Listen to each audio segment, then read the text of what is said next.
BEL, इसके बारे में शिक्षा दान, ये इनका यूजर नेम है, अपना नाम इन्होंने नहीं बताया। खैर, तो ये कह रहे हैं BEL में 305 के रेट पर इन्होंने लिया हुआ है, 500 शेयर हैं इनके पास। क्या कर सकते हैं आगे? कुछ नहीं कर सकते हैं, या तो आपके रेट के ऊपर भी आएगा या नहीं आएगा। मतलब ये है कि 300 इज वेरी वेरी क्रूशियल। उसके पहले इसमें कोई अपसाइड नहीं आएगी, आपको 305 नहीं मिलेगा। क्लियर। 300 के ऊपर आप जो भी करना चाहें आपको इसमें फ़ायदा मिल सकता है, may be up until 325, may be up until 340। 300 is crucial. जब तक 300 नहीं होगा 200 DMA जो अराउंड 250 है वो टेस्ट हो सकता है। जिस दिन 300 के ऊपर क्लोज मिल गया, जो भी लेटेस्ट लो रहेगा may be 266 265, that is your support and trade, वो उसके बाद पॉजिटिव देख सकते हैं। जी, क्या ये बहुत एक लंबे कंसोलिडेशन वाले फॉर्म में जा रहा है या ब्रेकडाउन का खतरा है? वो तो गया हुआ है, कंसोलिडेशन तो ऑलरेडी चल ही रहा है इसका जुलाई से। प्रॉब्लम ये है, लास्ट क्वार्टर का रिजल्ट अच्छा नहीं आया था जहाँ तक मुझे याद है। इस बार का देखते हैं। इसमें ना अगर एक बार आपका ये करेक्शन हो जाए ना 250 के नीचे 225-30 ये सब रेंज में, तो शायद अच्छा बनेगा फिर सिचुएशन, क्योंकि 340 वहाँ से 240-230 मतलब करीब करीब 80 रुपीज़, 80-90 रुपीज़, मतलब 30%। अगर टॉप से 30% करेक्शन हो जाता है तो फिर भारत इलेक्ट्रॉनिक्स का वैल्यूएशन कैसा बनेगा? 30% यानी 35। फिर ठीक है, तो टॉप से 30% करेक्शन अगर हो गया तो फिर बेटर है। उसके पहले थोड़ा सा रिस्की है, क्योंकि लास्ट क्वार्टर का रिजल्ट ठीक नहीं था, अगर मुझे याद है तो।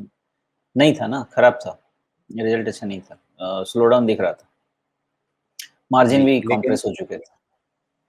हाँ, लेकिन इसे तो साल दर साल के हिसाब से देखना पड़ेगा ना, क्योंकि अ, हमेशा इनका वो मार्च फैक्टर चलता है।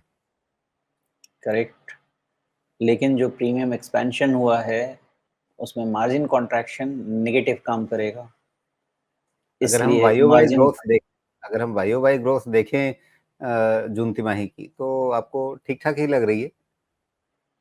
मार्जिन पे आ जाइए, क्योंकि एक क्वार्टर में 5 percentage point operating margin compress हुआ है, छोटा नहीं है। तो ऐसा नहीं है कि आप उस पर सेल्स का इम्पोर्टेंस खत्म हो गया, लेकिन अगर मार्जिन 5 परसेंटेज पॉइंट जो कम हुआ तो आपका जो नहीं, वैल्यूएशन लेकिन प्रीमियम मीन से फिर आप ऊपर गया वो नीचे आप आएगा।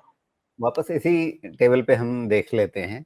मार्च 2023 वाली तिमाही में 28% मार्जिन था, जून 2023 की तिमाही में 19% हो गया, सीधे वहां पे 9% का ड्रॉप आया था मार्जिन में। लेकिन फिर अगली तिमाही में, सितंबर वाली तिमाही में, सितंबर 2023 की तिमाही में मार्जिन वापस सुधर करके 25% हो गया। तो ये एक नॉर्मलाइजेशन फिर आता है बाद में। पहले मार्च तिमाही में इनके सेल्स वॉल्यूम में काफी अच्छा एक इम्पैक्ट दिखता है, मार्जिन में बहुत अच्छा असर दिखता है। उसके बाद जून तिमाही में ये दोनों चीजें ड्रॉप हो जाती हैं और फिर आगे सुधरना शुरू हो जाती हैं। ये तो हर साल का मौसम है इनका। फेयर पॉइंट, इससे इनकार नहीं किया जा सकता। लेकिन फिर भी अगर मार्जिन सुधरता भी है तो प्रीवियस मार्जिन लेवल को क्रॉस करने देते हैं, क्योंकि अब अगर ये 27-28% का मार्जिन लेके आएगा तो आपको वैल्यूएशन प्रीमियम एक्सपैंड करता हुआ मिलेगा, उसके पहले तो नहीं मिलेगा। आपने जो ट्रेंड बताया वो ट्रेंड ठीक है, वो पहले भी देखेंगे तो in between March and June quarter margin contract होता है, उसके बाद 5 परसेंटेज पॉइंट के आसपास का मार्जिन रीगेन भी करता है। लेकिन अगर प्रीवियस मार्जिन लेवल को इम्प्रूव कर लेता है, सरपास कर लेता है, तो फिर वैल्यूएशन प्रीमियम फिर से एक्सपेंशन में जाएगा। अदरवाइज ऑलरेडी रिलेटिव वैल्यूएशन इसका एक्सपैंडेड चल रहा है, काफ़ी ज़्यादा एक्सपैंडेड चल रहा है। इसलिए अगर ये 50 टाइम का स्टॉक आपको कहीं अर्निंग ऐड करके 35 टाइम्स के आसपास मिलता है तो सेफ्टी नेट जरूर बनेगी। तो यहाँ पे प्राइस से ज़्यादा मतलब वैल्यूएशन का करेक्ट होना बहुत मायने रखेगा, मुझे ऐसा लगता है। जी, तो 305 इनका खरीद भाव है, जो भी नाम है इनका, शिक्षादान यूजर नेम है इनका। तो उसके ऊपर जाकर के ही नई चाल बननी है, ये आप बता रहे हैं।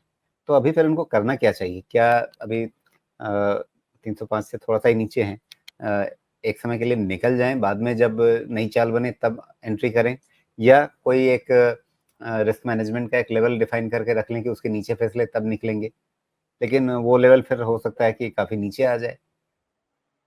देखिए, जो तरीका है पोज़ीशन लेने का वो बताऊँगा और उसके हिसाब से ही फ़ैसला करना चाहिए। उनका जो पोज़ीशन है उसके हिसाब से डिसीज़न लेंगे, तो मुझे लगता है कि थोड़ा लीथल हो सकता है। तरीका ये कहता है कि 305 जब तक क्लोज़ नहीं हो उसके पहले इसमें पोज़ीशन नहीं होना चाहिए, तो जवाब आप समझ सकते हैं।